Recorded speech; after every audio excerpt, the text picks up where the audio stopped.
চক অসমৰ জাতীয় জীৱনৰ মহানায়ক আমি যুগস্ৰষ্টা বুলি যাক কওঁ জুবিন গাৰ্গ ডাঙৰীয়া আমাৰ পৰা মহাপ্ৰয়াণ হ'ল আৰু তাৰ পাছত অসমৰ ৰাইজে ন্যায় বিচাৰি সকলোৱে তাৎক্ষণিকভাৱে এটা বিচাৰিছে আৰু সকলোৰে এটাই আহ্বান যে সোনকালে বিচাৰ লাগে আৰু যিসকল দোষী মৃত্যুৰ কাৰণে হত্যাৰ কাৰণে তেওঁলোকক কঠোৰৰ পৰা কঠোৰতম শাস্তি হ'ব লাগে। কিন্তু এতিয়া দেখিবলৈ পাইছো যে এতিয়া মূল বিষয়টো আমি চৰকাৰে যেনে ধৰণে বিচাৰ কৰিব লাগে নাই কৰা আৰু তেওঁলোকে বিভিন্ন ধৰণৰ ইয়াৰ লগত জড়িত হৈ থকা বেলেগ বেলেগ বিষয়সমূহক লৈ গোটেই বিষয়টো এটা বেলেগ দিশলৈ লৈ যাব খুজিছে। জুবিন গাৰ্গৰ তেখেতৰ চৰিত্ৰ হনন কৰিবৰ কাৰণে বিভিন্ন কথা বতৰা কোৱা আৰম্ভ কৰা আমি দেখিবলৈ পাইছো।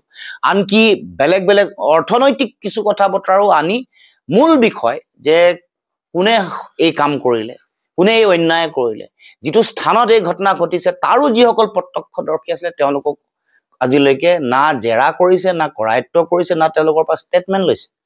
যিটো কাম প্ৰথমে কৰিব লাগে, বাহিৰত যেতিয়া কোনোবা এগৰাকী মানুহৰ মৃত্যু হয়, প্লেচ অফ অকাৰেঞ্চ যেতিয়া বাহিৰত হয়, তেতিয়া প্ৰথম তাত যিসকল প্ৰত্যক্ষদৰ্শী আছে তেওঁলোকক ডিটেইন কৰিব লাগে, এৰেষ্ট কৰিব লাগে, তেওঁলোকক সাক্ষ্য ল'ব লাগে। কাৰণ কোনোবাই হত্যা কৰাৰ কোনোবাই বেলেগ বেলেগ ধৰণে গোটেই কথা বতৰাবোৰ ইয়াৰ লগত জড়িত হৈ থাকে, যিবোৰ কথা যোৱা কিছুদিনৰ পৰা যিসকল আইনজ্ঞ আছে এডভকেটে কৈছে যে য'ত ঘটনা ঘটিছে যোনে দেখা পাইছে তেওঁলোকক কোনো ধৰণৰ না ধৰিছে না সাক্ষ্য লৈছে।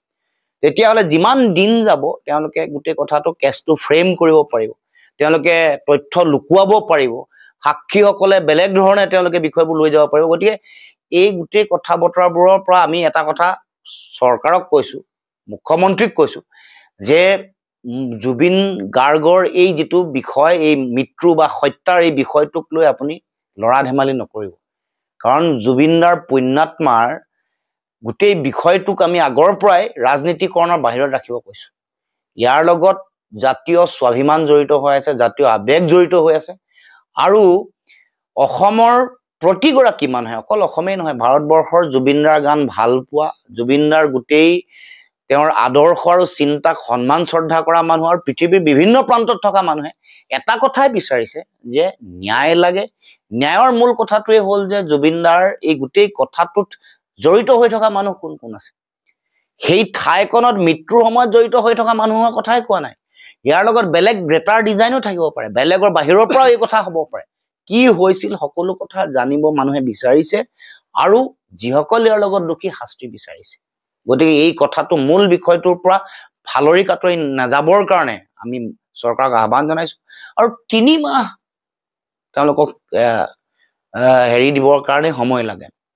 3 মাহ সময় কিয় লাগে? চাৰ্জশ্বিট দিবৰ কাৰণে 3 মাহ সময়ৰ কথা মুখ্যমন্ত্ৰীয়ে কৈছে।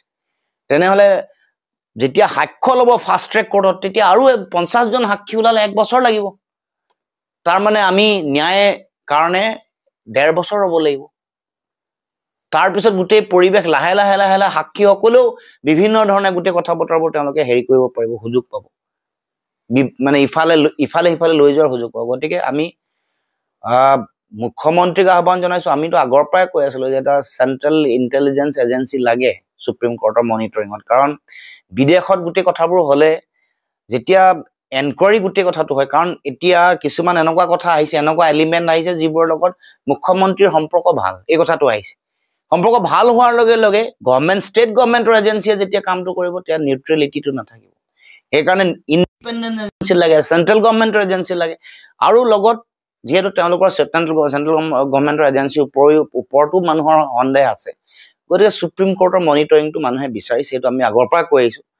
গতিকে প্ৰয়োজন সাপেক্ষে কেন্দ্ৰীয় চৰকাৰৰ মানে এটা ইনভেষ্টিগেশ্যন এজেঞ্চিৰ যোগেদি গোটেই কামটো কৰিবৰ কাৰণেও আমি দাবী উত্থাপন কৰোঁ। মই ন্যায় পোৱাটো বিচাৰিছো আৰু জুবিনদাৰ এই যিটো মৃত্যু মুখ্যমন্ত্ৰীয়ে নিজে খুদ কৈছে হত্যা, ইয়াৰ লগত জড়িত হৈ থকা যিসকল ব্যক্তি প্ৰতিগৰাকী বিচাৰি উলিয়াব লাগিব। কাৰণ মানুহে বিচাৰিছে মৃত্যুটো কেনেকে হ'ল, কোন জড়িত, আৰু যিসকল জড়িত তেওঁলোকৰ কঠোৰ শাস্তি লাগে। এই দুটা বিষয় মানুহে বিচাৰিছে, ময়ো বিচাৰিছো তাৎক্ষণিকভাৱে এই গোটেই মানুহৰ যিটো আহ্বান আৰু ন্যায় পাবই লাগিব।